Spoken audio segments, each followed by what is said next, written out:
Digital IT নেটওয়ার্কে আপনাকে স্বাগতম। আমি রাশেদুল ইসলাম। আমাদের আজকে বিষয়টা হচ্ছে যখন কোনো একটা ডকুমেন্ট বা ফাইল বা এক্সেল কোনো একটা ওয়ার্ডের বা মাইক্রোসফট অফিসের কোনো একটা ডকুমেন্ট আপনি যদি কেউ আপনাকে পাঠায় বা আপনি কোথাও থেকে যদি ডাউনলোড করেন বা মেইল থেকে বা আদার্স কোথাও থেকে, তো দেখা যায় যখন এটা ওপেন করা হয়, ওপেন করলে এনাবল এডিটিং নামে একটা অপশন আসে। তো এনাবল এডিটিং যে অপশনটা অলরেডি আমার এটা বন্ধ করা আছে, এটা আমি শুরু থেকে দেখাই কিভাবে বন্ধ করবেন সেটাও দেখাচ্ছি। আশা করি এটা দেখে চ্যানেলটা সাবস্ক্রাইব করে রাখবেন। সম্পূর্ণ ভিডিওটা দেখলে শিখতে পারবেন কিভাবে এনাবল এডিটিং অপশনটা বন্ধ করতে হয় এবং এটা চালু করতে হয়।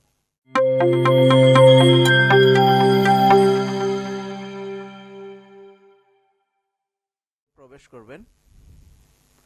আচ্ছা, এখানে প্রবেশ করার পরে দেখেন এইখানে একটা অপশন, যে অপশনটা আছে এটাতে ক্লিক করবেন।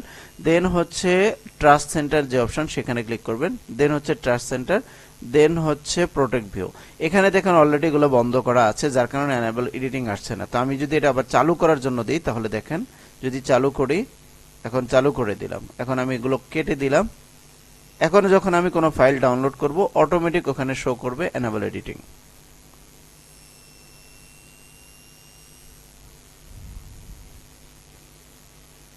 এই ফাইলগুলো ওপেন হয়ে গিয়েছে, যার কারণে এখন দেখাচ্ছে না। তো এনেবল এডিটিং অপশনটা এইভাবে আপনি এখান থেকে বন্ধ করতে পারবেন। এই যে দেখেন অলরেডি এনেবল এডিটিং অপশন চালু আছে। তার মানে কি, আমি যদি এখন এটা বন্ধ করে দিই, তাহলে ওই যে ওই সেম অপশন থেকে